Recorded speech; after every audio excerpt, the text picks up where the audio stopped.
Hola emprendedores, bienvenidos a un episodio más de Business Launch Podcast. Mi nombre es Marcelo Segarra y el día de hoy les traemos a Salomón It. Él es el socio de PPO Abogados, que es una firma especializada en startups y también es presidente de la Asociación de Emprendedores Bolivia. A lo largo de la entrevista, Salomón comparte demasiado valor y realmente entra a detalle de errores que tiene que prevenir un emprendedor y los errores más comunes que existen, especialmente hablando desde el lado legal y estructura de una startup. Realmente me parece un crack en todo lo que comparte, todo el valor que ha brindado, porque son cosas muy prácticas y realmente me hubiera encantado tener esto al iniciar mi carrera como emprendedor, porque dice cosas que he tenido como problemas, ya sea hablando legalmente, estructurada la empresa, cosas, problemas con los socios y demás. Así que son errores que pueden prevenir y si está empezando a emprender, ya sea una startup o un emprendimiento tradicional, este podcast, este episodio es para ustedes. A lo largo de la entrevista entramos a detalle de tres cosas. Uno es de cómo formar correctamente tu startup y los errores que tienes que agarrar y prevenir. Las cosas que son esenciales para eso. Número dos, llega a ser el proceso de levantamiento de capital. No entramos a detalle de lo que es la ronda pre-semilla, semilla y también yendo ya formando ese puente para ya recibir series, ¿no? Y número tres, entramos a detalle acerca de las ventajas que tener un board que es como un directorio, ya sea de mentores, advisors, y también de lo que es el lado de recursos humanos, específicamente hablando de las cosas que tienes que hacer para poder proteger tu startup y protegerte y, bueno, tener las cosas claras con tu personal. Disfruté demasiado esta conversación, realmente son cosas demasiado prácticas, cosas que voy a aplicar y espero que les sirva. No olviden dejarnos saber qué piensan en los comentarios, suscribirse a este canal de podcast, a este canal de YouTube y bueno, espero que disfruten de este episodio.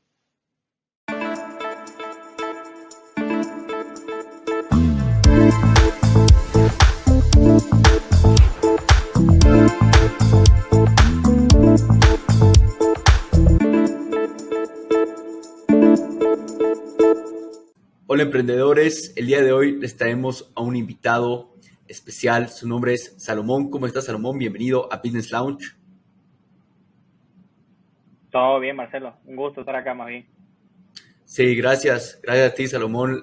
Bueno, realmente acá emocionado de tenerte y me alegro que, bueno, para que la audiencia sepa, lo estamos haciendo esto por una vez, que hemos tenido, segunda vez que hemos tenido problemas técnicos, pero realmente gracias a ti por compartir nuevamente y la verdad, sé que todo lo que nos vas a compartir va a ser de mucho uso para todos los emprendedores, sobre todo del aspecto legal que muchos sobreestiman. Entonces, bueno, mira, arranquemos con la primera parte. La primera pregunta que le hacemos a todo emprendedor que entra, que viene a Business Launch, que llega a ser, ¿cómo te picó a ti el bicho emprendedor? Eh, bueno, hay varios lados. Yo capaz entré como que no sé si decir suerte, pero de ocasión. Estuve un tiempo fuera del país y cuando volví el 2019 tenía mucho la idea de que aquí en Bolivia había bastante espacio para quienes estábamos en el mundo legal y estábamos interesados en trabajar en tecnología.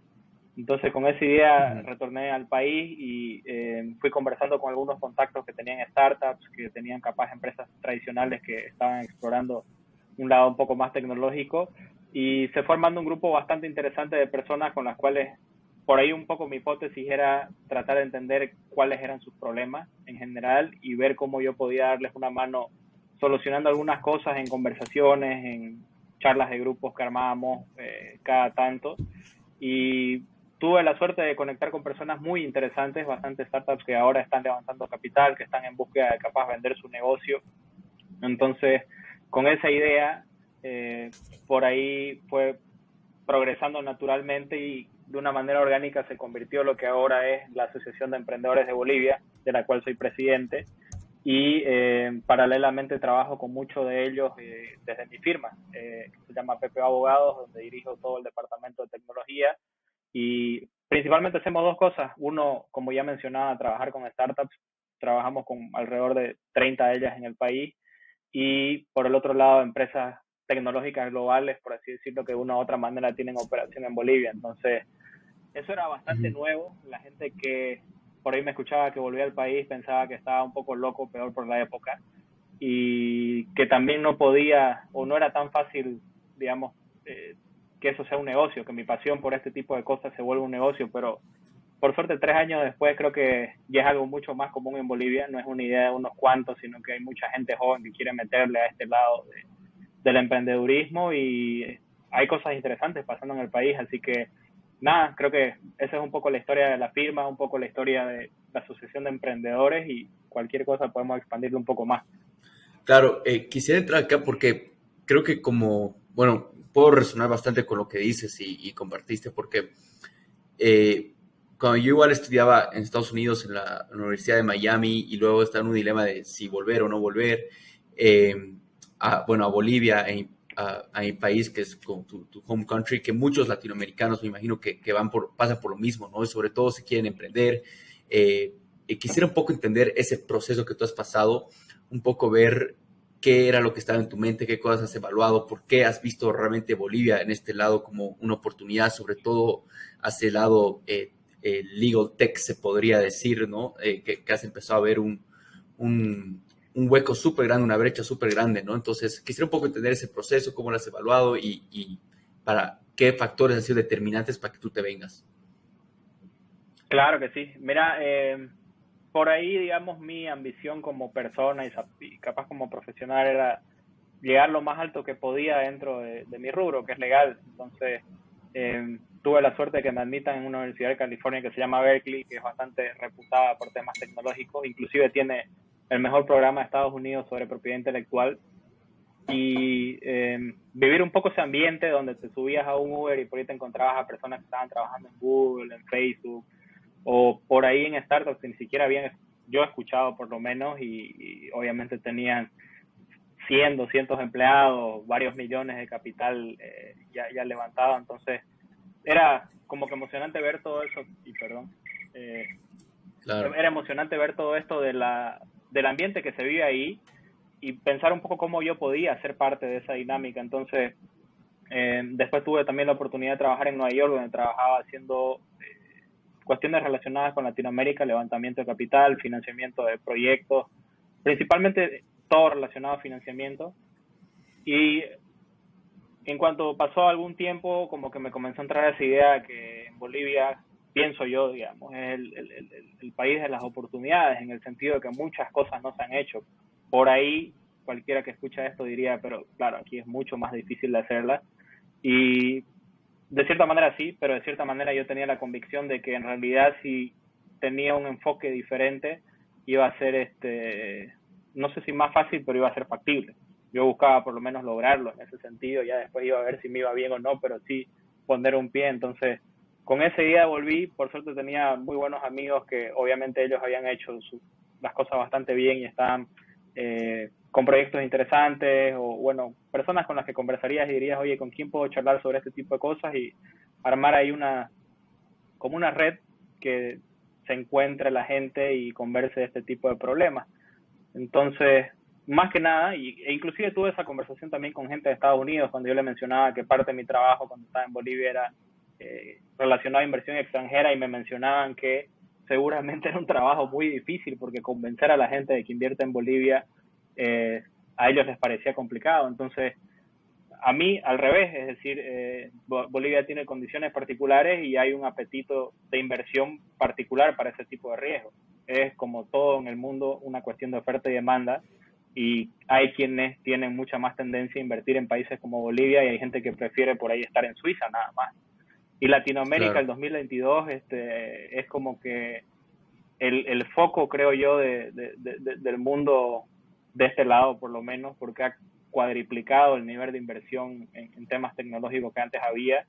Entonces, como que todas las señales me iban dando a entender de que aquí podía hacer muchas cosas, y obviamente yo crecí aquí, entonces seguramente podía, digamos, como que apalancar relaciones y contactos y mi know-how que ya tenía desde cuando trabajé para tratar de estructurar algo. Entonces, Claro, esas son las cosas que pensé, supongo. Más que nada, creo que, digamos, los planes valen hasta cierto punto y lo que tenés que hacer después es hacerlo, ¿no? Tenés que claro. ponerte las pilas y comenzar a trabajar en ella. Entonces, La pensé un par de meses, pero después dije, ok, sigo dando vueltas con esta idea, creo que no lo voy a hacer nunca y me lancé. Y como te menciono, las cosas han cambiado sustancialmente en Bolivia. Hace 3 años habían un puñado de startups, gente que estaba involucrada en el ecosistema de una u otra manera. Y ahora es mucho más común, hay grupos inversionistas, hay capital extranjero viendo qué pasa en Bolivia. Obviamente, dentro de las limitaciones que tiene el país o del perfil que tiene el país, capaz es un mejor término. Digamos, Argentina, Brasil y México están en la misma región, entonces son conversaciones diferentes, pero vuelvo al punto de las oportunidades. Aquí, supongo que cuando se estableció Netcomidas, que después fue Pedidos Ya, había una oportunidad de hacerlo. Eran los primeros, no Claro. eran el quinto que traía una propuesta diferente. Entonces, por ahí, digamos, ser el pionero creo que tiene bastante utilidad en este tipo de cosas. Claro, y yendo bueno específicamente a lo que es tu negocio, o sea, todo lo que es el lado legal, pero tú has encontrado este nicho, ¿no? Para servir a lo que son las empresas tecnológicas, bueno, las startups, ¿no?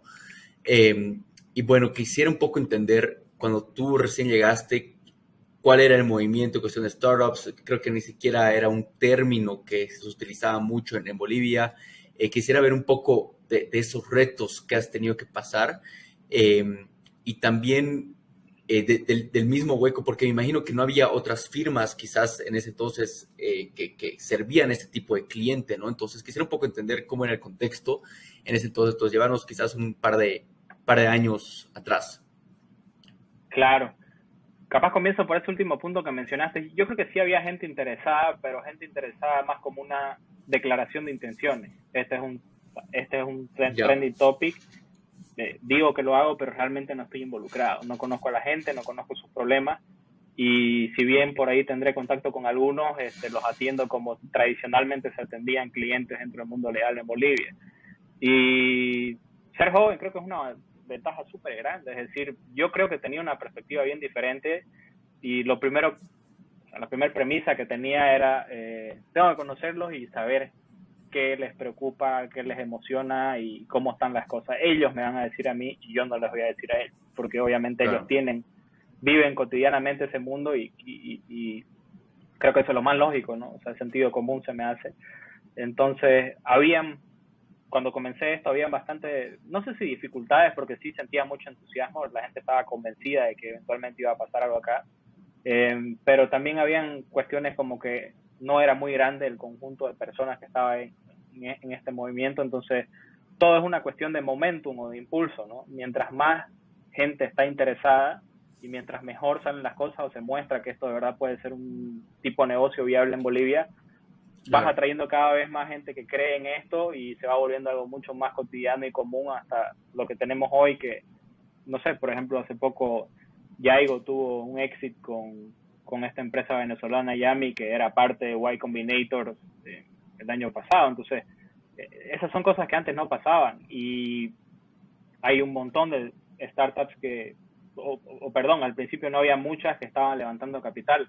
Les costaba claro, mucho encontrar inversionistas y si los encontraban, había la dificultad de que estas personas estaban acostumbradas a invertir como si fuera una empresa tradicional, donde te dan equity el día uno y están los inversionistas muy involucrados, digamos, en decirte qué hacer y cómo hacerlo, versus la claro, mentalidad correcta que es tenés que tener fe en el equipo. O sea, si vas a invertir, es confianza en el equipo al principio. Si estás en una fase seed o pre-seed, no hay muchas métricas, no sabes cuánto van a vender. Te van a presentar una idea sobre el potencial del mercado, por qué el producto es disruptivo, por qué ellos son los correctos para llevar adelante esa idea, pero por sobre todo es la confianza en el mercado, en el equipo, ¿no? Entonces, claro. en ese entonces los inversionistas no entendían tanto eso y parte de mi rol por ahí era como que intervenir y decir, ok, digamos, ser una persona que les inspire confianza y que les explique que si lo hacen de esta manera es mejor para todos. Porque obviamente tampoco los cofundadores de las startups tienen un perfil corporativo como generalmente lo tienen los inversionistas, o tienen un perfil Claro, capaz tradicional, digamos, en cuanto a manera que ven el mundo, la gente que es un poco más tradicional. Y como eso habían varias cosas, ¿no? Era muy difícil encontrar talento, no sé si, digamos, había tan fácilmente o a mano desarrolladores de software en cualquiera de sus especialidades. gente especializada en marketing digital, gente especializada en trabajar de una manera ágil. Entonces, este cambio generacional que ha habido hace poco tiene como efecto que la gente que está ahora en la universidad probablemente esté pensando en abrir su propio negocio y probablemente sea una startup. No necesariamente trabajar para una empresa grande, que antes era la ambición de cualquier joven, ¿no? Es como, voy a comenzar una pasantía o primer año de mi carrera en X empresa tradicional bastante relevante. Ahora es como que puedo yo también trabajar por una startup, porque hay startups que están contratando personas que tienen, no sé, 50, 100, 200 empleados. Entonces, como que eso ha validado un poco que hay un mundo alternativo a lo tradicional y que tiene un potencial de crecimiento gigante, porque si ves las cifras, y esa es la parte súper interesante, hay startups que tienen un equipo de 5 personas que pueden vender $1 millón, $2 millones en sus primeros 2 años, con 5 personas. No necesitan 200 ni 300, entonces la escalabilidad y el potencial de crecimiento como que ya un poco se demostró y eso está haciendo que la gente se interese más. Claro, no, sin duda. Mira, quiero realmente entrar a detalle todo lo que es esto del tema de la inversión y todo el tema legal y los errores que ves, igual con el tipo de clientes. Pero antes quisiera hacerte una pregunta para terminar de cerrar tu ciclo de background.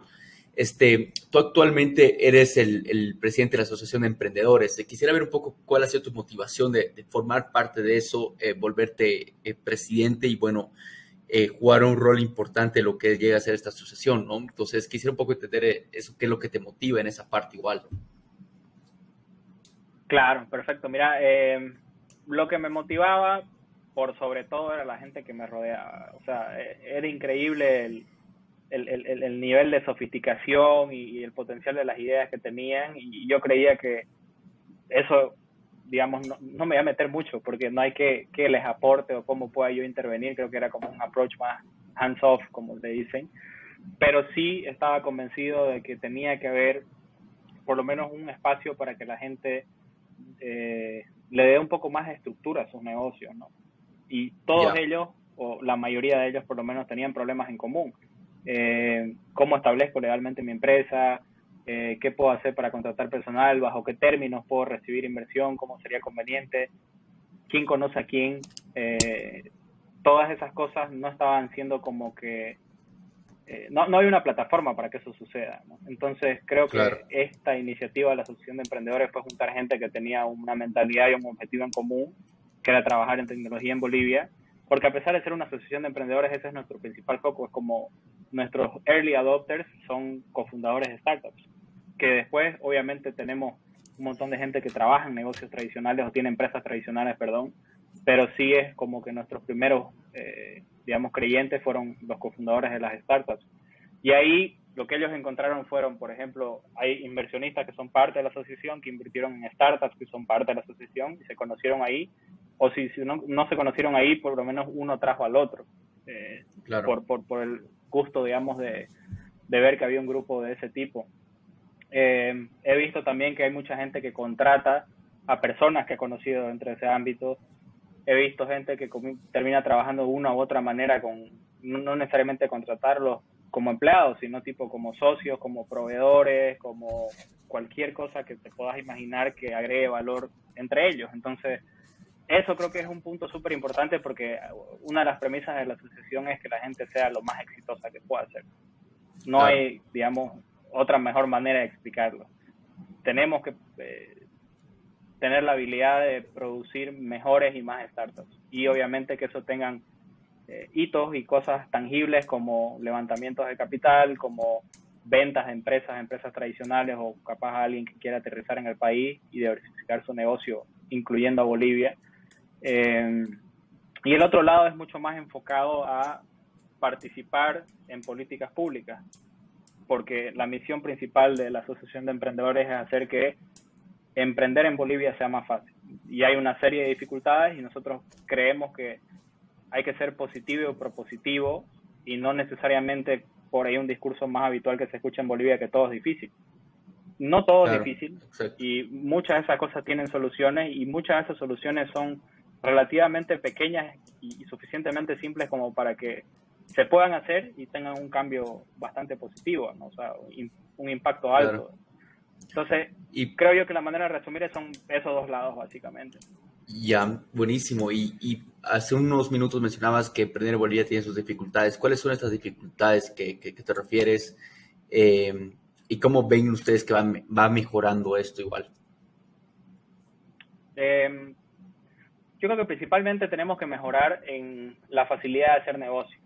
Desde el comienzo, obviamente los negocios tienen distintas fases, pero no podemos poner barreras tan altas para que alguien se anime a emprender.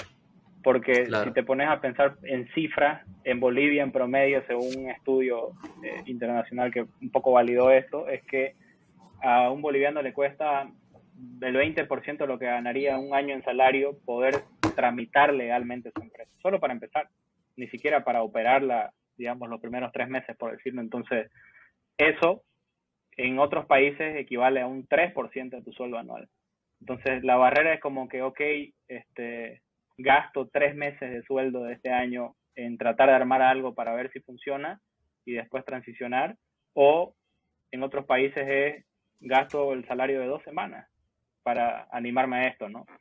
Y eso es, yo creo que es elemental y es una barrera, o sea, bien tangible, ¿no? La gente eh, siente a diario la dificultad de poder comenzar un negocio. Entonces creo que eso claro. hay mucho lugar para mejoras. Otro lugar que siempre hago énfasis, estaba conversando con la gente en medios de prensa sobre eso, es que hay que volver a reconectar las universidades con el mundo de los negocios, porque las universidades tienen un propósito específico, entre muchos otros, que es cumplir como que este bien social de aportar valor a la comunidad laboral y empresarial del país. Entonces, creo Claro, que en lo empresarial está un poco desconectado porque no necesariamente te están preparando como deberías para encarar un trabajo. La investigación académica que existe no está enfocada de mucha manera en negocios, como sucede en muchos otros países que hay laboratorios, incubadoras, lo que se te ocurra, que generan fondos porque alguien les quiere comprar una idea, ¿no? Entonces estas ideas que se están generando, por ahí son más académicas que académicas enfocadas a lo empresarial. Entonces si reconectamos un poco las universidades con este otro mundo, creo que sería de gran beneficio. Y por ahí el tercer punto, entre otros muchos más que diría, es que hay que hacer que en Bolivia sea más fácil que interactuemos con personas de otros países que puedan agregar valor a nuestro entorno, como investigadores académicos, como gente que quiera venir a hacer negocios en Bolivia. Actualmente es muy difícil navegar el sistema migratorio, ¿no? Es súper largo. claro. En Es, algunas instancias no hay una visa específica para esos tipos de perfiles o intenciones o actividades que quieren hacer. Entonces tienen que acomodarse a algo que no necesariamente es su situación y eso les complica un poco eh, el trayecto y es una mala experiencia. Entonces cuando vos tenés una mala experiencia en algo, en cualquier cosa, probablemente no querrás hacerlo o no volvás a hacerlo si te animaste, ¿no? Y eso nos genera una reputación que creo que nos hace menos competitivos en la región, versus, por ejemplo, lo que se vería en Chile, que hay eh, visas y facilidades específicas para emprendedores de tecnología que quieren ir y que obviamente tienen un background ya validado, que quieren ir a Chile a, implementarlo. a establecer sus negocios y obviamente hay gente con Ujú. la que van a conversar y van a hacer negocios y van a aprender mutuamente. Entonces, creo que nos beneficiaríamos mucho de eso y no tenemos una razón por la cual hacerlo. La migración en Bolivia no es como que masiva. El problema no es, digamos, Claro. la migración legal en nuestro país. O sea, si hay gente que quiere pasar por ese camino y tiene las posibilidades de hacerlo de una manera legal, deberían hacerlo legalmente, pero mucho, mucho más, de una manera más fácil. Buenísimo. Sí, totalmente de acuerdo con todo lo que has mencionado, Salomón. O sea, creo que son aspectos súper importantes que tenemos que replicar a otros países que están avanzando mucho en cuestión tecnológica.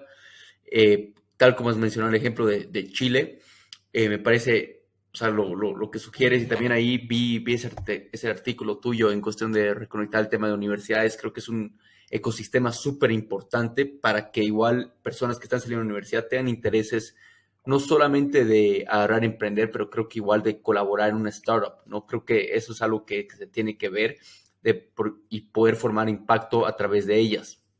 Yéndonos un poco con, con la, con, con la segunda parte que te mencionaba hace rato, que quisiera entrar a detalle.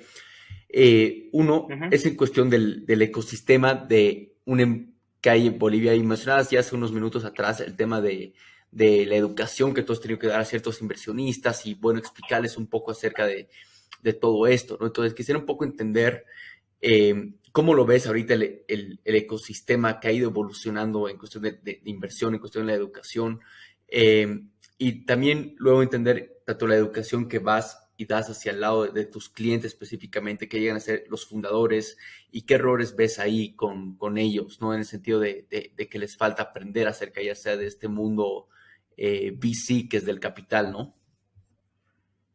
Claro. Más que educación, yo lo llamaría como que ponernos en la misma página, en el sentido que no está mal que Ya. piensen así. De hecho, porque es un background que ellos tienen y que les ha funcionado, por eso tienen suficiente dinero como para tener la intención de invertir. Entonces, es un acompañamiento a que entiendan que si hay ciertos modelos de negocio, no sé, como ganadería, como recursos naturales de cualquier tipo, y funciona de una cierta manera, este mundo en específico, si querés que te vaya bien, hay cosas que ya están establecidas y validadas a nivel mundial y que están establecidas y validadas por una buena razón, y es que han funcionado. Tenemos gigantes, o sea, si pensamos ahora, digamos, las compañías más relevantes del mundo son de tecnología, cuando hace algunos, no mucho tiempo, digamos, 10, 15 años eran de producto o de energía o de finanzas, etcétera, ¿no? Entonces, si se lo presenta de esa manera, creo que es súper entendible y hay cosas muy puntuales en ese acompañamiento, ¿no? Uno de ellos es, como mencionaba antes, que tenés que confiar en el equipo, y eso por ahí puede ser una idea, pero eso se lo aterriza en la documentación mediante la cual ellos inviertan, estableciendo de que quienes van a tomar las decisiones de negocio son el equipo, y mientras las cosas se manejen de una manera ética y razonable, por así decirlo, no irresponsable, no hay una necesidad de que estén interviniendo, y obviamente hay un espacio para que puedan conversar entre todos, inversionistas y cofundadores, cada tanto, ¿no? Pero sí, digamos, la operativa diaria y quienes saben de tecnología y quienes están tratando de innovar son los cofundadores de la empresa específica en la que quisieran invertir. Lo segundo es, más que todo, animarse. Creo que todavía hay mucho, no sé si es, digamos, reticencia o un poco de dificultad en entender que estos modelos de negocio valen la pena, pero eso se va a resolver por sí mismo, ¿no? Hay inversionistas que capaz dejaron pasar una oportunidad en los últimos 2 años con alguna startup de acá, y cuando ya tuvieron cierto nivel de éxito se dieron cuenta que era buena idea, ¿no? Y lo tercero que conecta con esto también es que tienen que entender que es una inversión de alto riesgo, por eso se llama Venture Capital, porque básicamente estás entrando en una aventura donde es fe más que nada. Claro. Hay muchas cosas y estadísticas que te dicen que lo más probable es que una startup no tenga el éxito que quisieras, ¿no? O sea, no voy a decir que falle, pero digamos que no tenga el retorno sobre tu inversión en cuanto lo esperarías. Entonces, eso también, desde la parte legal, lo que hacemos es establecer de que por ahí lo que estás invirtiendo tiene un carácter de que no estás esperando un repago ni de intereses o el capital sobre tu inversión, sino que tu repago va a ser que cuando la empresa sea vendida a alguien más o levante capital más adelante por varios múltiplos más que lo que invertiste vos, tengas una recompensa, es decir, es alto riesgo, alta recompensa. Básicamente esa es la ecuación con tecnología hoy en día, ¿no? Y eso se refleja también en el hecho de que no hay una expectativa de repartición de dividendos, por ejemplo. En tecnología, yo creo que, digamos, en cómo se hace startup en el mundo, muchos de los primeros años, si es que no es la mayoría, hay que reinvertir todo para que el negocio siga creciendo, porque el crecimiento sigue siendo la métrica más importante. Y ese es el caso, por ejemplo, me acuerdo de haber leído, no sé si todas, pero casi todas las cartas que Jeff Bezos, el cofundador y ex CEO de Amazon, les escribía a los inversionistas cada año cuando cerraba el año, y les decía, mira, exacto, si vos tenés expectativas de dividendo, esta no es la compañía para vos. Yo te estoy planteando un panorama donde en cierto número de años vamos a ser el número 1 en el mundo en cuanto a e-commerce, y cuando llegue ese momento y salgamos a bolsa, esa va a ser tu recompensa por mucho más de lo que hubieras esperado. Pero era bastante claro, y era una visión que por ahí era, digamos, no sé, la gente le creyó en el sentido que invirtieron, pero seguro que hubieron muchos que no lo veían por dónde salga bien. Entonces, si vos pensás en esos términos, también Jeff Bezos fue consistente. Todas las cartas a los inversionistas, todos los años, tenían el mismo mensaje, variaban muy poco, y si variaban era por insights o por ahí descubrimientos que él tuvo en el camino que los consideró tan suficientemente importantes como para incluirlos. Pero el mensaje principal siempre fue el mismo. Totalmente. Estamos aquí para ser el número uno del mundo. Esta es una cuestión de años, no de meses, y no somos una compañía que te va a distribuir dividendos. Entonces, todas esas cosas se reflejan de una u otra manera en Bolivia, hablando en términos legales. Y creo que eso es un poco el acompañamiento que hago cuando trabajo con startups. Claro, exacto, ¿no? Y eso es lo que exactamente, como dices, poner a la misma página tanto al fundador como también al inversionista, creo que es algo fundamental y bueno, sin duda hay un progreso en ese aspecto.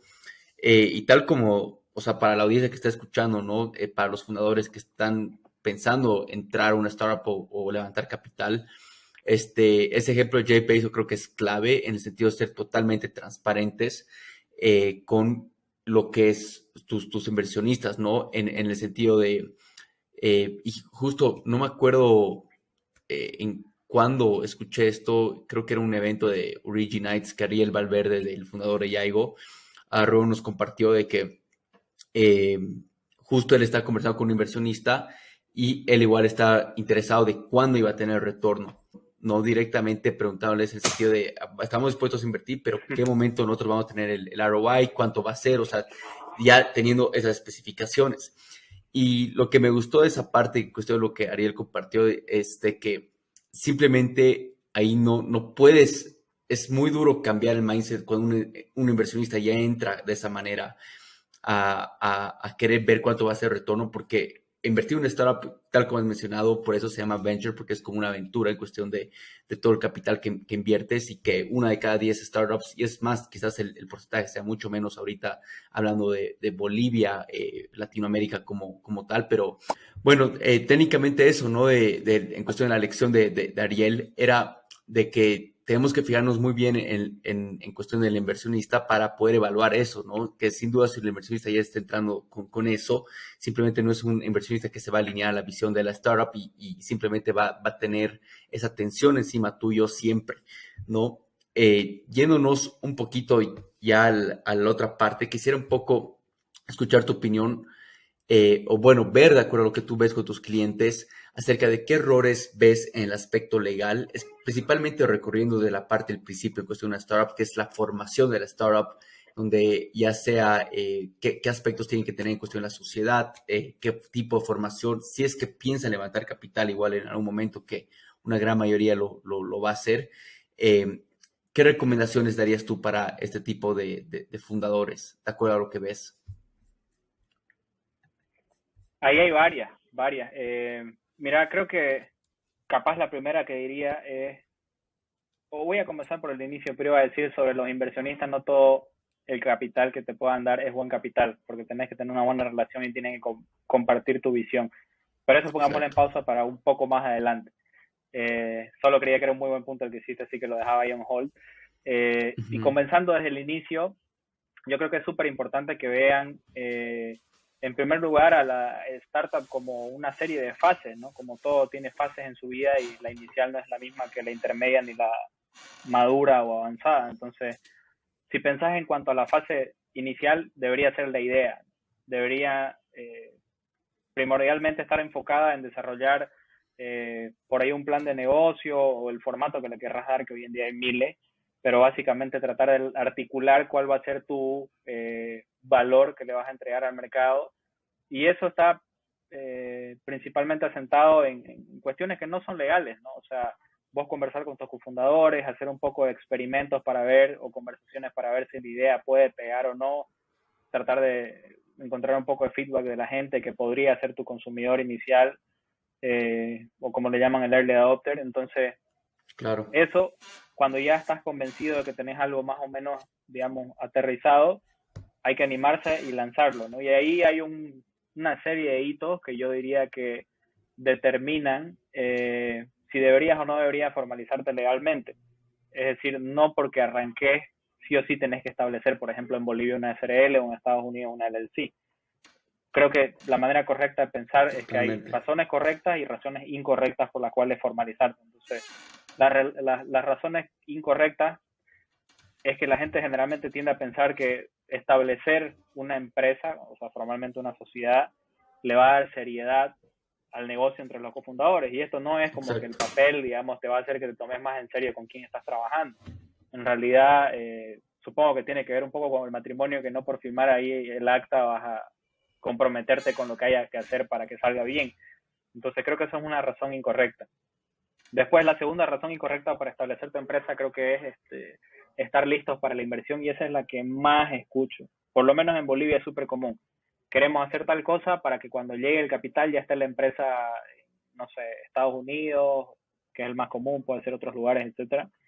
Y Claro. yo pienso sobre eso que, ok, hagámoslo, pero hagámoslo cuando tengas un compromiso serio de inversión, porque si no estás gastando dinero, recursos y Ya. tiempo, perdón, que podrías usarlo para otro propósito, ¿no? Y lo más Claro. probable, o sea, no digo probable, pero en muchos casos sucede que eso termina siendo una LLC que está durmiendo ahí en Delaware y que no sabes qué hacer con eso después porque el negocio no funcionó y tenés que cerrarla e invertir plata para cerrarla. Entonces creo que para estar Exacto. listos para la inversión no es una razón correcta. Y tampoco establecerse formalmente no es la opción mientras vamos desarrollando la idea ni para tener las cosas claras.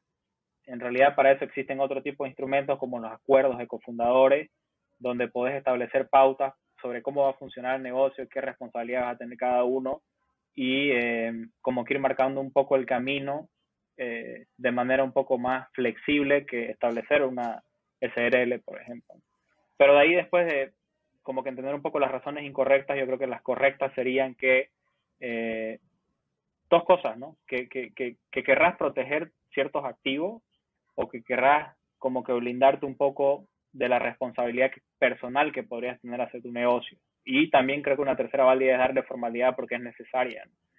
Entonces, si hablamos de responsabilidad limitada, si ya tenés empleados o si vas a tener empleados, si ya tenés clientes que te están pagando, o si tu negocio tiene una naturaleza de tal manera de que sea un riesgo personal que vos los contratés, digamos, uno a uno como persona, esa es como que son buenas ideas sobre las cuales decir, ok, ya tenemos que establecer una SA o una SRL, por ejemplo, en Bolivia. Claro.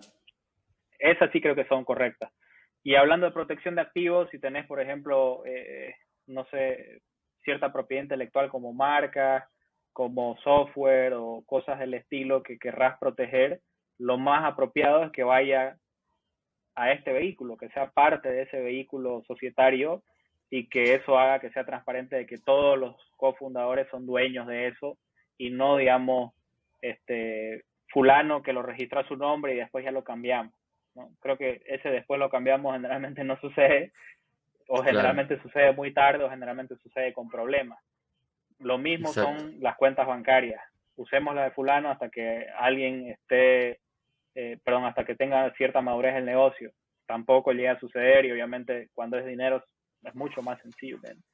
Y Claro. obviamente cuando ya tenés inversionistas firmes, es decir, con un compromiso firme de inversión, creo que es un buen momento para establecer una sociedad, ¿no? Y eso es un poco como que, no Claro. sé si los errores, digamos, pero las cosas que creo que hay que mejorar en cuanto a que la gente tenga presente este tipo de cuestiones y no invierta dinero, tiempo o se desgasten entre ellos, genere reflexión entre los cofundadores, haciendo cosas que por ahí no son el momento o haciendo cosas que se hicieron después de que ya era el momento, ¿no? Cuando ya de verdad deberías haber tenido las cosas formalizadas.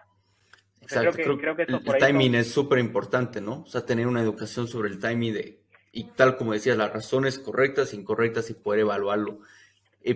Un detalle que quiero dar y quisiera que des un poco de énfasis es el tema de las sociedades, porque normalmente en startups siempre hay cofundadores, ¿no? O sea, es una sociedad como tal.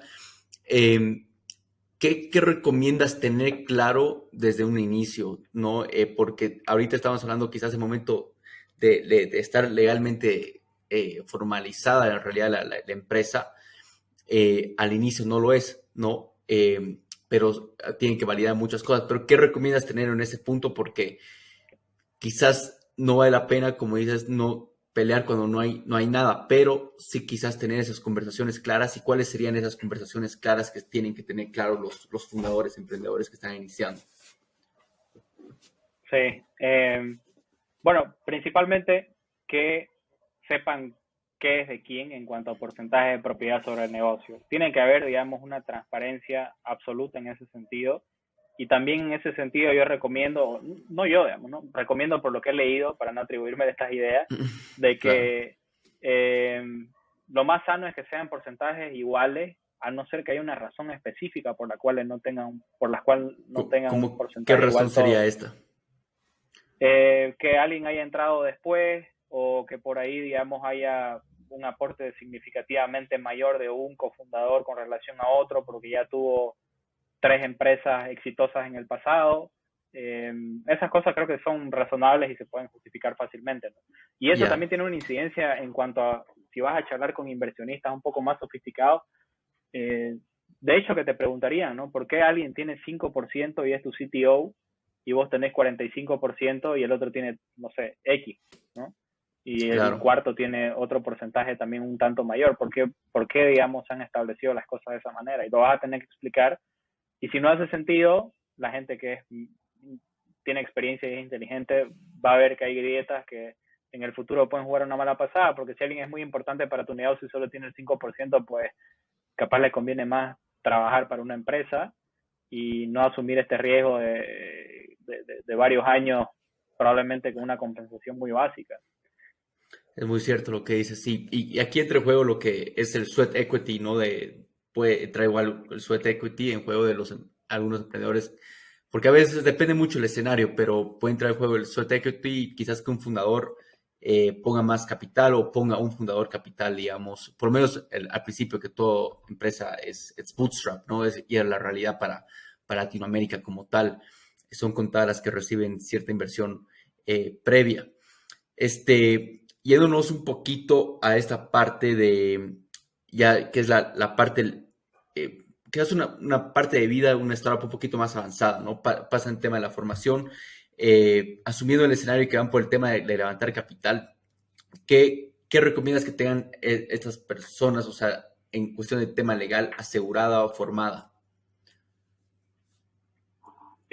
Ahí creo que es importante en ese punto pensar cómo vas a recibir capital. Ya tiene que haber, digamos, supongo, instrumento estándar bajo el cual recibís capital de la mayoría de los inversionistas que estén cercanos así en cuanto a tiempo, ¿no? Como que en una ronda o en un periodo corto de tiempo, Ujú. porque si no vas a tener que lidiar con varios términos y condiciones por ahí para el primer inversionista de cierta manera, para el segundo de otra manera, y tenés que darle contento a todos, y por ahí eso hace que ellos no se sientan, digamos, cómodos con vos porque le diste más a uno que a otro en cuanto a condiciones, porque obviamente lo que prima es el dinero que han invertido y eso capaz te da más beneficios, pero si no fuera el caso, creo que debería ser condiciones estándar para todos los que reciban, los que den inversión dentro de ese grupo de inversionistas de la misma ronda. Eso es súper básico. En Bolivia tenés que trabajar esas cosas con gente que sepa. Si Claro, no, terminan siendo documentos de 40 páginas cuando deberían ser de 10. Y el riesgo en las cuestiones legales es que mientras más hablas, más confundís y probablemente hay oportunidad para inconsistencias en los documentos, que creo que es algo que he visto bastante. bastante recurrentemente. Es decir, Sí, por explicar mucho y detallar mucho a la ínfima minucia, terminás haciendo que la página 17 sea contraria a la 25 y ese es producto de la falta de experiencia en este tipo de temas. Y de verdad que eso es algo que es súper básico porque creo yo que si bien, digamos, una asesoría legal buena conlleva su precio, es un precio que te puede ahorrar muchos dolores de cabeza en el futuro, ¿no? Entonces, claro. ya hablando como que de la inversión, también hay cuestiones operativas. Eh, si te pones a pensar, en el principio una startup todo es un poco más manual y como que cada vez es diferente, por así decirlo, ¿no? No se replica ni es estandarizado. Entonces, en una fase un poco más madura ya deberías evitar eso porque deberías tener tipos de acuerdos estándar para ciertos tipos de proveedores para que no tengas que negociar con cada uno de manera diferente. Eso es, creo, bastante elemental. Y eso de los acuerdos o contratos conllevan acuerdos internos, como el acuerdo de socios que te mencionaba, y Ya. contratos externos, como los proveedores. Por ahí, digamos, no es correcto categorizarlo así, pero hasta el tipo de licencias que obtenés podría ser considerado como un contrato con el Estado.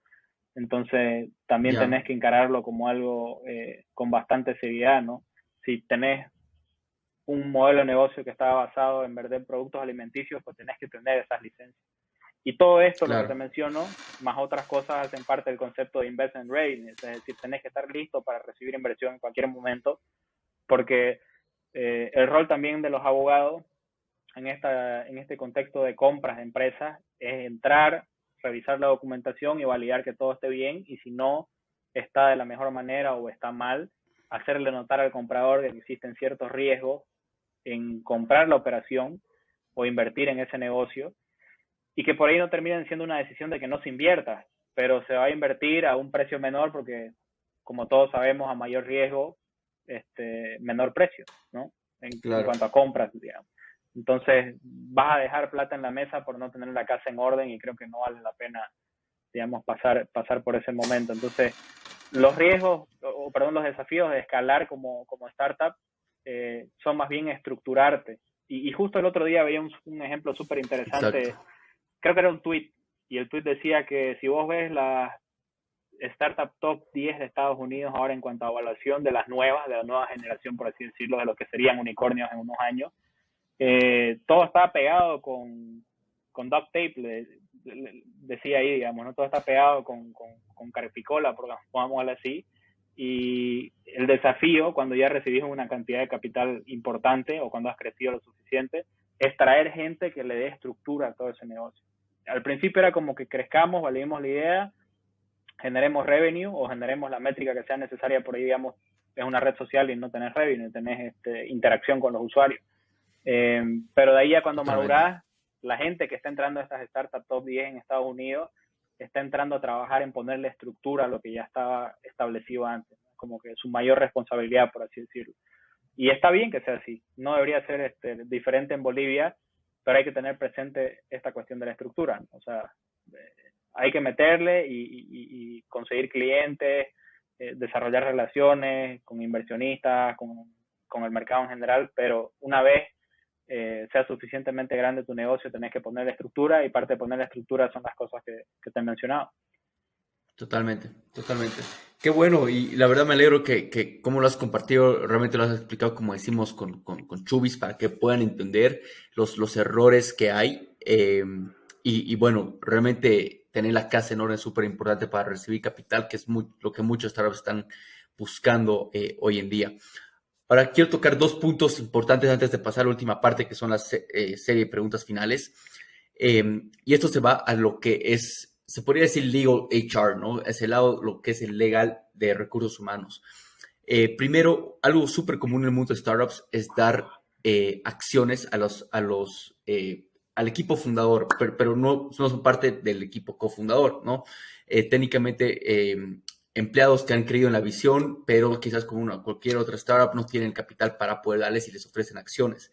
Quisiera un poco entender cuál es tu opinión acerca de esto, qué cantidad de acciones tiene que dar quizás alguien, cómo puede evaluar un emprendedor, y qué aspecto tiene que tener bien estructurado en cuestión legal, ¿no? O sea, si tiene que estar formalmente establecida, porque estamos hablando que esto quizás sea en una etapa muy temprana en la startup cuando deciden hacer esto, como también lo hacen igual en una etapa mucho más después, ¿no? No solamente en un early stage. Entonces quisiera saber un poco tu opinión acerca de esto. Sí, hay dos aspectos importantes. Uno es que cualquier entrega de acciones o arreglo que involucre, digamos, la entrega de una participación en la sociedad, tiene que ser instrumentada mediante un acuerdo que sea eso, una promesa de entregarle las acciones cumplidos ciertos hitos. Porque un error común es que le den directamente las acciones y la persona el día 2 se puede ir, se puede desmotivar, puede fallecer, puede cambiarse, no sé, mudarse fuera del país, qué sé yo. Hay mil cosas que pueden suceder y ya tiene un equity firme en tu empresa. Y eso obviamente te perjudica en muchos sentidos, ¿no? Y es como que un activo, si se lo diste a alguien. ¿Con hitos te refieres tipo vesting o en qué estilo te refieres igual? Exacto. Ya. Sí, sí, sí. Bu- Vesting sería, creo que el ¿Podrías un mecanismo poquito asociado. explicar un poquito para la audiencia, igual que quizás no estén familiarizados con esta parte? Claro que sí. Básicamente lo que hacen los acuerdos de vesting es que es una promesa, como mencionaba, de entregarte participación en una startup cumpliendo ciertas condiciones. Y eso, digamos, tiene ciertas características dependiendo del país digamos, los best practices de esa industria en determinado lugar. Una de ellas es que, por ejemplo, el primer año o el tiempo inicial, llamémosle 12, 18 meses, esa persona no debería recibir ningún equity porque ese es el periodo mínimo que necesitas para saber si alguien va a valer la pena como socio o como Totalmente. cofundador, ¿no? Entonces, de ahí, cumplido el mes 12 o el mes 18, paulatinamente y en, digamos, grupos no sé, 25, 50% de lo que se le prometió se va entregando. Y eso también puede ser basado en objetivos. O sea, hay dos lógicas, ¿no? O lo basas en el tiempo, que creo que es la manera más simple, por lo menos en Bolivia, de que si seguís con nosotros en determinado tiempo vas a recibir determinadas acciones. O también puede ser basado en hitos, si cumplís ciertas métricas de venta, si traes cierta cantidad de Claro. inversionistas, si haces que el personal crezca de 15 a 50 de una manera que haga sentido para el negocio. Hay objetivos, depende mucho de cómo manejas el negocio, ¿no? Pero creo que son las dos principales maneras de encarar esto. Y de ahí, en Bolivia también hay particularidades y eso es bueno conversar con tu asesor legal sobre ese tipo de compensaciones, ¿no? En otros países es más fácil establecer un programa de stock options donde paulatinamente vayas entregando esas acciones, pero en Bolivia, o un vesting como decía, pero en Bolivia tenés que encarar de una manera un poquito más particular porque nuestra normativa laboral es bastante proteccionista, entonces no quisieras hacer Exacto. que por ahí se considere que esa entrega de acciones pasa a ser parte de la compensación normal de un trabajador que después no está con la empresa y te lo quiere reclamar como si hubiera sido un sueldo normal retroactivamente con todo el pago de beneficios, etcétera, etcétera, etcétera. Exacto. Entonces, creo que esas son las dos primeras consideraciones. Tenés que estructurarlo como un programa. Este programa tiene que tener ciertos lineamientos que incluyen, digamos, la elaboración de un vesting y que haga sentido según lo que les mencionaba. Y tener súper cuidado con la parte laboral. Es decir, no se pueden mezclar las Sí, cosas. Por más que sea compensación, no es compensación en el sentido de planilla. Y por ahí, digamos, en ese punto específico estoy hablando fuera de mi área de expertise, no es laboral definitivamente, pero sí ujú, trabajo con gente muy buena que nos da una mano con eso y ya. te asegura de que no corras riesgo que no querrías correr.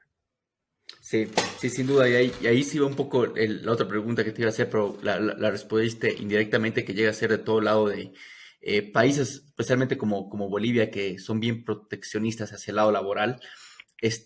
Realmente no es fácil agarrar y hacerlo así nomás, ¿no? Tienes que tener una persona experta que pueda guiarte y crear este tipo de programa, poder establecerlo bien, poner todas las cláusulas importantes y realmente ser asesorados, ¿no? Porque eso he visto que es uno de los errores más comunes en todo esto, especialmente en el mundo de startups, ¿no? Cuando uno no puede pagar un salario, es una de las maneras de atraer a buen talento. Y bueno, al final, al cabo, a veces no salen muy bien las cosas, como cualquier otra cosa en el mundo de startups. Entonces, mira, Salomón, no sé si hay algo más que quieras recalcar en esta parte antes de que pasemos a la última parte, que es de las preguntas finales.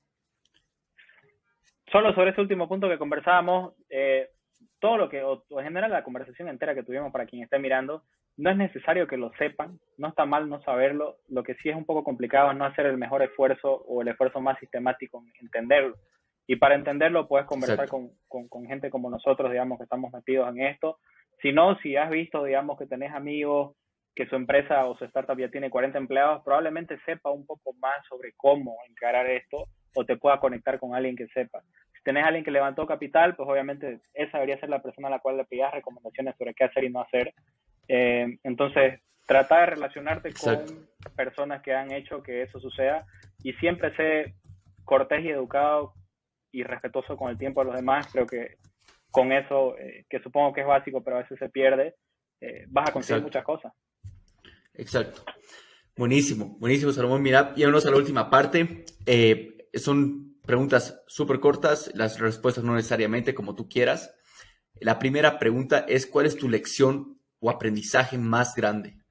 Supongo que, o sea, la respondo medio rápido porque si se me viene a la cabeza siempre lo mismo que es, tengo que encontrar personas que sean mejores que yo en N sentido, ¿no? Si quiero averiguar, no sé, me interesan cuestiones como Bitcoin o NFTs, seguro que hay alguien y te sorprendería qué tan fácil es conectar con esa gente y qué tan poco los Exacto. llaman. Si, por ejemplo, pensaras en el presidente de tal banco en Bolivia, seguro que hay una manera en 3 pasos de ver quién lo conoce y con el mensaje apropiado bueno, obviamente formando relaciones previas, yo creo que podés llegar a conversar con esa persona. Entonces, eso es algo que a mí personalmente me ha ayudado mucho. Eh, Claro, exactamente. Tratar de rodearme con personas que son, digamos, ambiciosas y buenas en lo que hacen y acercarme con honestidad y transparencia. No quiero nada raro, sino nada más entender cómo vos pensás y cómo lograste esas cosas. Te sirve un montón. Exacto.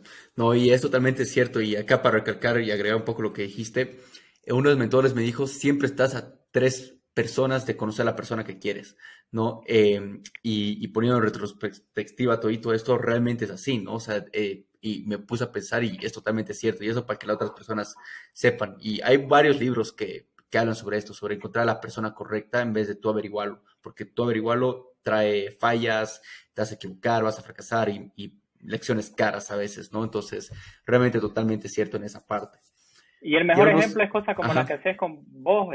Seguro que a través de este podcast has conocido gente que por ahí pensabas que no ibas a conocer. sí, Y estoy sí, sí, charlando con vos y totalmente. capaz no sé si hubiéramos conectado de otra manera. Así que cada uno puede Exacto, encontrar su camino. exacto, totalmente, totalmente. Yéndonos con la segunda pregunta es, ¿cómo cuidas tú tu salud mental? Y esto lo digo porque todos los emprendedores viven una vida solitaria. Aparte de solitaria, es difícil el work-life balance, especialmente una vida remota. Entonces, ¿cómo cuidas tu salud mental? Wow. No sé, capaz tomaría mi consejo de una persona que tiene más barba que el cabello a esta edad que tengo. O sea que, pero eso también implica que ciertas lecciones supongo que aprendí en el camino. Y eso, la primera de esas es que es súper importante. Es decir, sin salud mental no hay nada. No, o sea, lo que querrás lograr y lo que pensés que podés hacer es totalmente temporal. Nada es sostenible Exacto, y nada es escalable sin que tu cabeza esté en el lugar correcto. Entonces, ¿cómo cuido yo?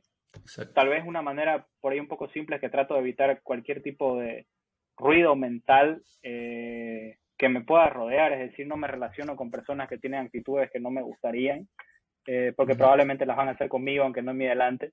Eh, no me tomo las cosas personales, creo que en el mundo de los negocios esa es la súper ley, importante. Exacto, ley número uno. En business nothing is personal, todo es negocio. Entonces, si te lo tomas así, lo que haya sucedido no va a ser una crítica en contra tuya ni una agresión, sino que por ahí los intereses no estaban alineados, no era el mejor momento. Eh, y yo, digamos, sigo mucho a un tipo que se llama Naval Ravikant, que te lo había mencionado, sí, pero sí, capaz ahora lo correcto. menciono en otro sentido porque él dice que tenés que hacer principalmente 2 cosas en tu vida, ser productivo y relajarte.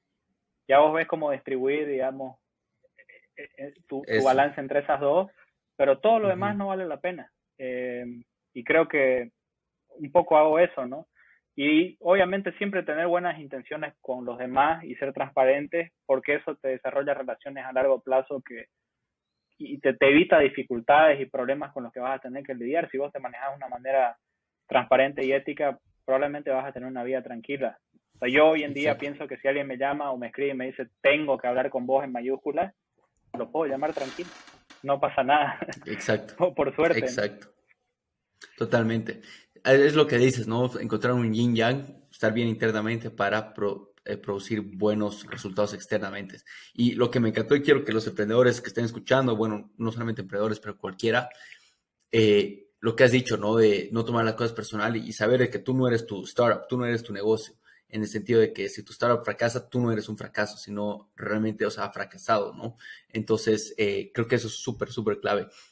Llévanos con la tercera pregunta, es ¿cuál fue tu mejor inversión? Y esto me voy en cuestión de libro, vacación, algún tipo de inversión en cuestión de tiempo más que todo que dinero.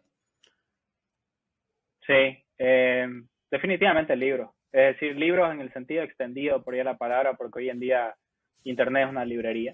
Yo creo que para la gente es súper importante, para quien no lo haya asimilado todavía, tenés que aprender inglés porque la cultura y literatura del mundo está mayormente escrita en ese idioma. Y todo está mucho más disponible y fácil si lo podés procesar desde ese idioma. Entonces, la mayor inversión definitivamente libros. Yo no sé, no siempre le di importancia. Mi padre es una persona que tiene miles de libros y como que me quería inculcar, pero también con paciencia, entendiendo que por ahí no era el momento. Y yo solo me fui dando cuenta, porque creo que los libros son como la música. Tenés que escuchar 5 álbumes malos para encontrar el sexto que te gusta. Y una vez encontrás el sexto, puedes ver qué más cosas hay dentro de ese género. Entonces, a mí particularmente me gusta leer mucho cosas sobre cómo Claro, funcionan la vida o cuestiones específicas, ¿no? No sé cómo armar un mueble, por más que no lo vaya a armar, eso te da una estructura de pensamiento sobre cómo encarar otros problemas. Y esa es la cuestión con los sí, libros, que es como, es la única cosa que hace que puedas imaginarte cosas que nunca has conocido sin vivirlas. Y libros, o sea, sí, leer, digamos, no es, de cierta manera es aprender, pero aprender es mucho más haciendo. La diferencia es que con los libros te abrís la perspectiva y haciendo las cosas creas experiencia y mejoras en algo en específico. Entonces, si tienes un balance entre esas dos, por lo menos yo creo que, digamos, he intentado hacer eso y algo he expandido la manera en que veo las cosas. claro. No, y que es buen consejo, me alegra cómo lo has puesto. Sin duda creo que los libros es, aparte bueno, depende del tipo de libro que lees, pero es conocer la vida y el pensamiento de cómo ha pensado el autor, de cómo ha pensado sus experiencias, de cómo ha visto esa perspectiva. Eh, y algo que se me queda mucho a mí es el tema de, una vez vi un meme en el sentido de que una persona está viendo una televisión y solamente está de una manera reactiva viéndolo, mientras que en un libro está imaginando, está todo un proceso haciendo funcionar el cerebro. Y es por eso que es tan poderoso todo el tema de leer y de ahí viene la creatividad, imaginación, todas esas cosas, ¿no? Y sin duda es una de las mejores inversiones. Y hablando acá de libros, ¿qué libro recomendarías para la audiencia? A mí el que más me ha gustado y que siempre lo digo es un libro de John Douglas que se llama The Anatomy of Motive, la anatomía del motivo. Si bien es un poco, no sé si tétrico, pero trata sobre la vida de este investigador del FBI, o sea, es real, Ya, que fundó lo que se llama la ciencia de investigaciones de comportamiento, Behavioral Science Unit, ya, algo así. Y él tuvo un approach diferente a cómo investigar asesinos en serie. Básicamente él pensaba que había un hilo en común entre todas esas personas y que si él descifraba el hilo en común, no tenía que saber quién es, solo tenía que saber cómo lo hizo y por qué lo hizo y podía descifrar quién. Entonces te da ejemplos alucinantes de ya, cómo el tipo le llegan con un caso y le dicen, mira, tal persona hizo tal cosa de tal manera en tal lugar, y él responde diciéndole a los investigadores de ese otro estado que le consultaban, diciéndole, si vos vas a una librería a las 7 de la noche, probablemente esa persona esté revisitando lo que hizo a través de lo que se publica en el periódico y lo vas a encontrar. Y tiene que ser una biblioteca, perdón, eh, ujú, cercana al lugar donde cometió esos hechos, porque se sienten más cómodos en lugares que conocen. Entonces, todo ese insight a mí me reventó la cabeza y por más que sea, digamos, la temática central un poco pesada, te enseña que claro, las personas se definen hasta en sus mínimas acciones y eso te da, a mi parecer, una estructura para también tener una conversación normal, qué motiva a las personas, por qué hacen eso, por qué tienen ciertos gestos o actitudes y es porque se están definiendo en cada uno de sus actos y podés usarlo de manera positiva, siempre pienso, en cómo llevarte mejor con esa persona y cómo hacerla sentir más cómoda en la interacción. Por lo menos yo lo he usado así, ¿no? Y obviamente el libro en exacto, sí mismo es una historia de un tipo alucinante. O sea, nadie le claro. creía, pensaban que estaban locos y no sé, hoy en día es el maestro de esto, inclusive tiene películas basadas sobre él, que toda la serie es Hannibal, básicamente los detectives que veas que son del FBI es Basadas en basado en él. el personaje de John Ya, Douglas. ya, no, nunca lo leí ni lo escuché, pero sin duda lo pongo ahí en mi lista, lo vamos a poner ahí en las notas para que la audiencia igual pueda volver al título. Yéndonos a la siguiente pregunta, ¿qué emprendedor de la TAM admiras? Y quizás, aparte de la TAM como tal, voy a poner un guión o agregar quizás uno de Bolivia más. De Latinoamérica, definitivamente a David Vélez. que es Ujú. fundador de Nubank, y puedo estar acordándome mal del nombre, perdón, pero creo que es ese. Sí, sí, es ese. Eh, Armó un banco digital, y el banco digital más grande del mundo en Brasil, donde la banca tradicional literalmente estaba muy establecida y con mucho poder político y económico para seguir perpetuando las cosas como estaban, independiente de, no estoy diciendo que están bien, están mal, eran de una manera específica, y él rompió ese esquema porque vio que había una oportunidad grande al pensar de que las tasas de interés en tarjetas de crédito y en lo que se llaman cheques especiales eran de 200 y 300% al año. Entonces él dijo, si yo cobro algo razonable, la gente va a usar mi banco, porque esas cifras son exorbitantes.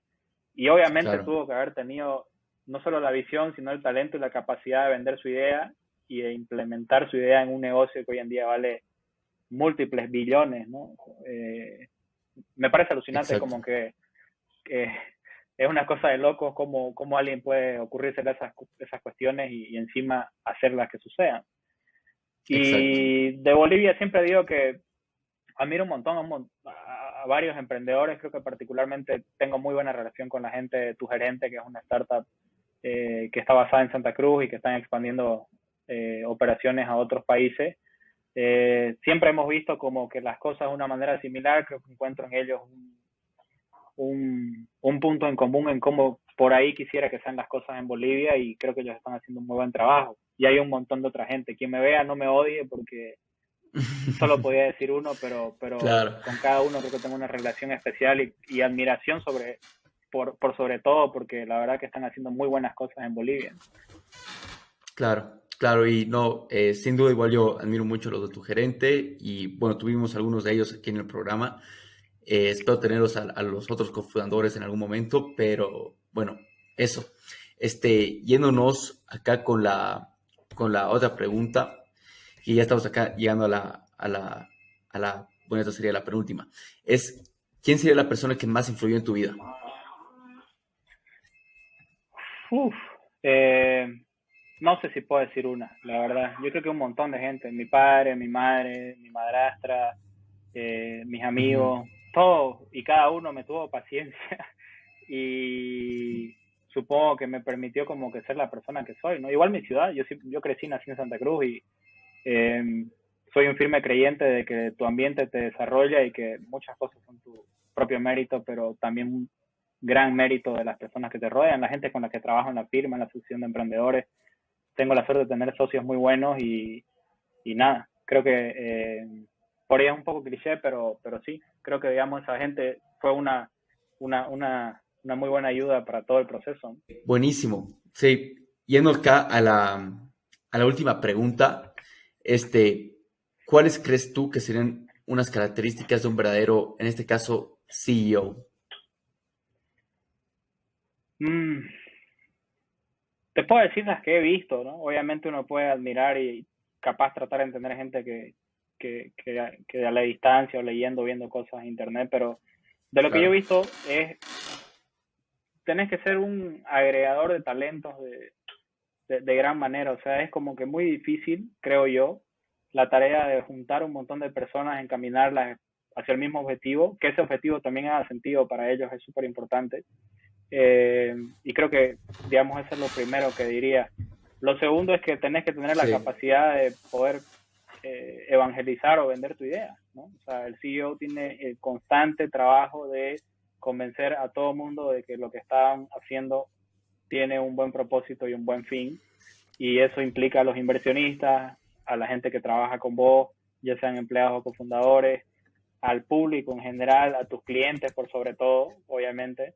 Entonces creo que tenés que ser un evangelizador bastante fuerte, y eso solo sucede si vos crees en la idea. Y finalmente creo que hay un gran elemento de inteligencia emocional y empatía, porque cada persona es diferente, y por más que sí, estemos rodeados en un mundo que da la impresión que sea digital, del otro lado hay una persona, es decir, no estamos entreteniendo máquinas, no estamos dando de comer a máquinas ni a software. Entonces, por más que se haya vuelto un poco impersonal este asunto con todo las redes sociales y los medios de comunicación un poco más sofisticados, eh, al otro lado hay una persona, entonces esa persona tiene que sentirse cómoda con lo que estás haciendo, y es mucho más tu trabajo entender eso que la otra persona hacértelo entender. Si cada uno, creo yo, que asume esa responsabilidad, ambos se beneficien. Entonces, esas son las tres principales. Seguro que hay, digamos, otras que por ahí son mejores o más correctas, pero esa es mi versión de la idea. No, y muy, muy, muy buena. Me encanta cómo lo has explicado. Sin duda son cualidades, características súper importantes, ¿no? Y bueno, mira, Salomón, muchísimas gracias por tu tiempo. Aprendí demasiado en esta conversación. Estoy seguro que la audiencia igual. Realmente eres un crack en toda esta parte. Y bueno, realmente en el ecosistema traes mucho aporte y te deseamos todo lo mejor. ¿Dónde pueden saber más acerca de ti y también de tu empresa? Claro, mira que primero que nada, gracias a vos más bien por invitarme. Como te mencioné en algún momento, yo soy fan de lo que estás haciendo, es un sueño medio frustrado mío poder tener la chance de conversar con gente interesante y está súper bueno lo que haces, así que felicidades. Y quien me quiera encontrar, la suerte que tengo de tener un nombre raro es que puede poner Salomón Eid, literalmente en Google, en Instagram, en Facebook o en LinkedIn y me encuentra. Hasta ahora no sé si he encontrado gente que salga en los resultados con mi mismo nombre más arriba, así que debería ser relativamente fácil. Y nada, por donde quieran, la verdad que no me hago mucho tema, en realidad soy bastante abierto a charlar con gente que no conozco, o sea que donde les quede más cómodo, por ahí. Y no Buenísimo. doy mi correo porque ya aprendí que nadie quiere enviar un correo y tienen la total razón, así que más que bienvenido Claro, con quien quieran buenísimo. con quien quiera charlar conmigo, estoy abierto a hacerlo. Buenísimo, Salomón. Te quedo muy agradecido y bueno, un gran abrazo. Te deseamos todo lo mejor.